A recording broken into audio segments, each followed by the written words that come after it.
No seu portfólio de vinhos, você tem que ser racional, ou seja, apostar em categorias que sejam cartas marcadas. Por exemplo, nós não podemos ter, no caso agora, para o final do ano, um Sauvignon Blanc do Chile, um Chardonnay brasileiro, um espumante Moscatel, um Brut do Brasil ou também uma Cava da Espanha, por exemplo. Mas a gente pode estar trazendo um pet nat, que são espumantes de fermentação única no método ancestral, ou seja, novidades para levar essas curiosidades e preciosidades para os consumidores. Agora, no final do ano, é uma época onde a gente tem 41% da concentração de vendas de vinho. Anotem aí, 41% dos vinhos vendidos no Brasil são no último trimestre. E no caso das borbulhas, são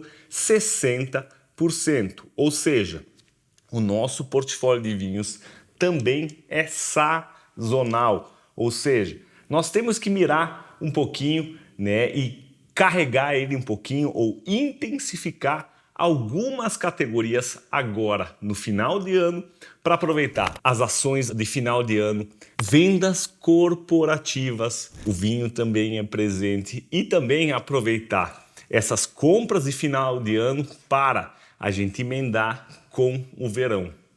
O vinho que mais cresceu esse ano foram os vinhos brancos. E agora eu vou fazer um roadshow, ou seja, vou passar aqui várias categorias, eu vou encher essa mesa de garrafa, vocês vão ver várias marcas, e quando eu mostro marcas, eu quero passar para vocês que o Diego aqui está com o chapéu da imparcialidade, ou seja, quando eu falo de uma marca específica ou de uma variedade específica, você pode estar buscando outros fornecedores. O que eu quero transmitir para vocês é que essa categoria específica é uma categoria que você pode estar apostando. Hoje o Brasil tem mais de 1.100 vinícolas, hoje o Brasil tem mais de 780 importadores, mais de 62 mil rótulos. Esse ano, internalizados no Brasil. As opções são muitas. A dica que eu dou para vocês é andar ao lado de parceiros que são fornecedores sérios e que vão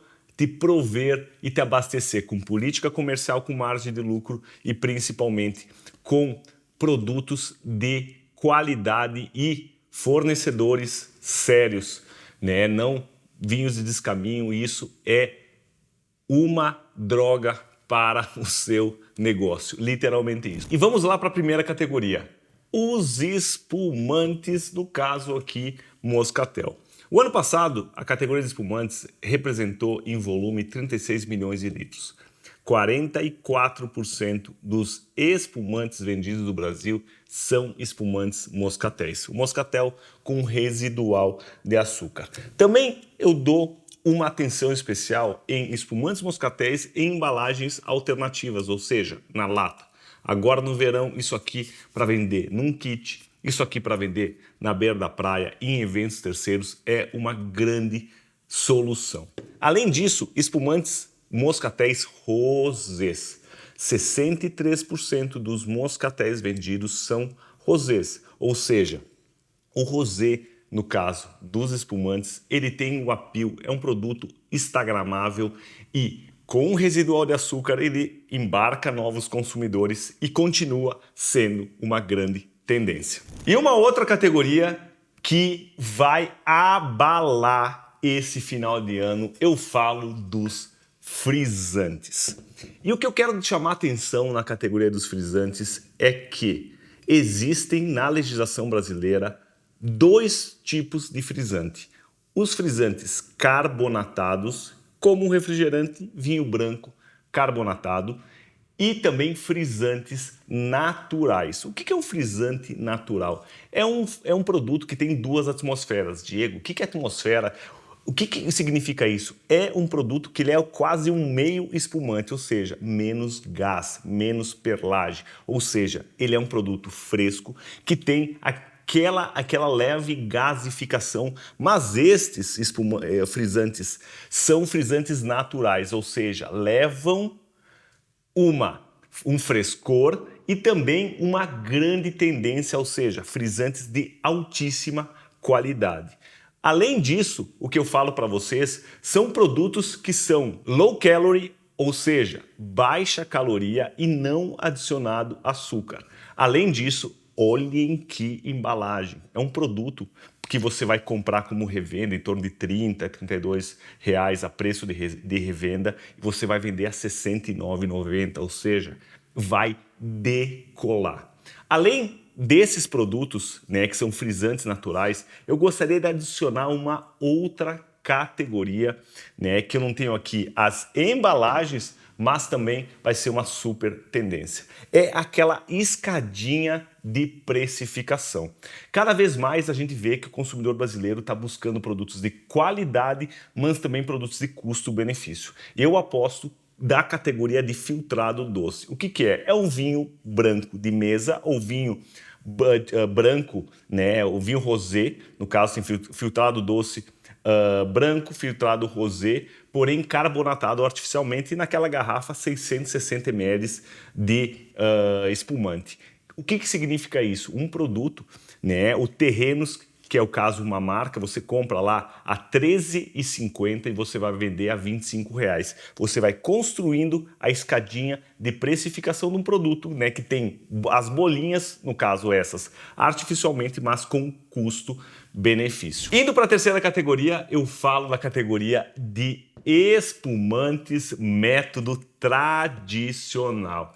Eu venho falando que as borbulhas, como no caso do Moscatel, que leva a sua autenticidade, o seu residual de açúcar, mas leva um custo-benefício. No caso, o método Charmat, ele leva frescor e custo-benefício. O método tradicional são produtos que têm um posicionamento maior. E eu sempre falo que um dos maiores erros dos empreendedores, principalmente no seu portfólio, é ter os mesmos produtos iguais com o mesmo estilo. Se você tem um espumante de método Charmat, você pode encaixar, né, para diferenciar de preço do método tradicional. E aqui eu trago algumas categorias. Vamos lá. 84% dos espumantes vendidos no Brasil são brasileiros, verde e amarelos. Aqui tenho duas opções. Uma, Natur. Cada vez mais o consumidor vem evoluindo. Nos últimos 3 anos, 29 bilhões de consumidores migraram para um consumo regular, ou seja, conforme o consumidor vai escalando, né, tendo maior nível de consciência, ele solicita produtos com menos residual de açúcar. E aqui os espumantes Natur, né, ou seja, zero açúcar. Esse, no caso, é um Blanc de Blanc, ou seja, 100% Chardonnay. Além da tendência do rosé, aqui eu tenho um espumante método tradicional, no caso Chardonnay e Pinot Noir, brasileiro da Serra Gaúcha, esse aqui é da Serra do Sudeste, né, no centro do Rio Grande do Sul, né, aqui Serra Gaúcha rosé. E nos 16% da participação dos espumantes são importados e 1/3 são cavas. E aqui tem uma cava espanhola, ou seja, lá da região do Penedês, que também é um produto que você pode estar levando como diversidade no seu portfólio. Método tradicional também, que é da denominação de origem de cava, elaborada através do método tradicional, porém, né, das uvas, né, autóctones lá da região do Penedês. Ou seja, levando diversidade de faixas de preço e também de estilos e origens. Uma outra categoria que representa 20% do total das vendas no Brasil são vinhos brancos. E eu aposto muito na categoria de brancos. E tem 2 estilos de branco que vão bombar nesse final de ano. Primeiro, brancos aromáticos. Aqui eu tenho um Pinot Grigio, principalmente da Itália, né? Tem alguns Pinot Grigios também brasileiros e também de outras uruguaios, que tem também muitos Pinot Grigios. O Pinot Gris, que é francês, né? Mas aqui a gente vê muito mais o Pinot Grigio, que é o varietal branco mais importado hoje no Brasil, que leva muito frescor. E também o Brasil, 27% dos vinhos finos comercializados brasileiros são vinhos brancos. Então, aqui a gente tem uma opção de um vinho de moscato com super aromático e um ótimo custo-benefício, mas também a gente não pode deixar do Chardonnay. Hoje o Brasil, né, lidera as vendas desse varietal do Chardonnay e no caso o Chile, né, nessa questão de aromáticos, que é uma outra opção, o Chile lidera as importações no caso do Sauvignon Blanc.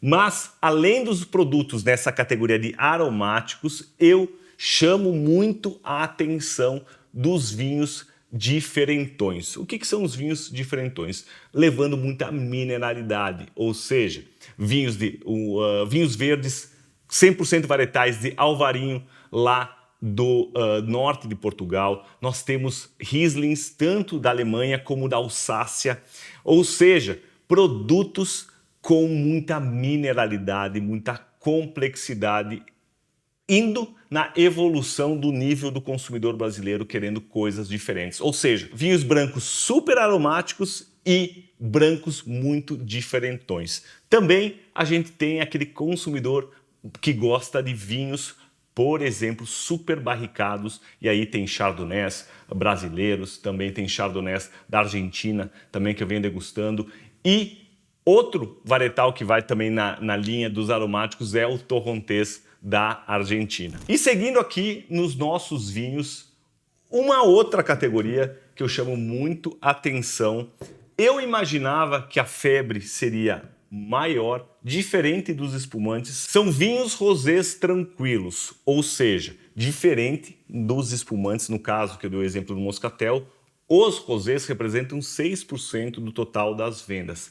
Porém, o vinho branco, percentualmente, ele cresce muito mais que o rosé e eu vejo a categoria de branco cresce muito mais com a de rosé. Porém, a gente não pode deixar de dar algumas coisas em relação a essa categoria que ela é super versátil na harmonização e também, né, ela combina muito agora com o clima mais quente de final de ano e também agora que estamos na primavera. Primeiro, rosés com residual de açúcar.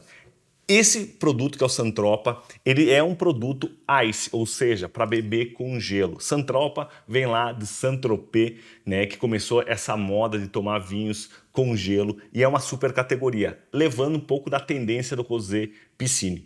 Rosés com custo-benefício, principalmente de Portugal ou também da Argentina, Chile, brasileiros também, né? Rosés bem elaborados, né? Vinificado com uma vinificação integral, ou seja, né? Com muito frescor, boa acidez e super versáteis.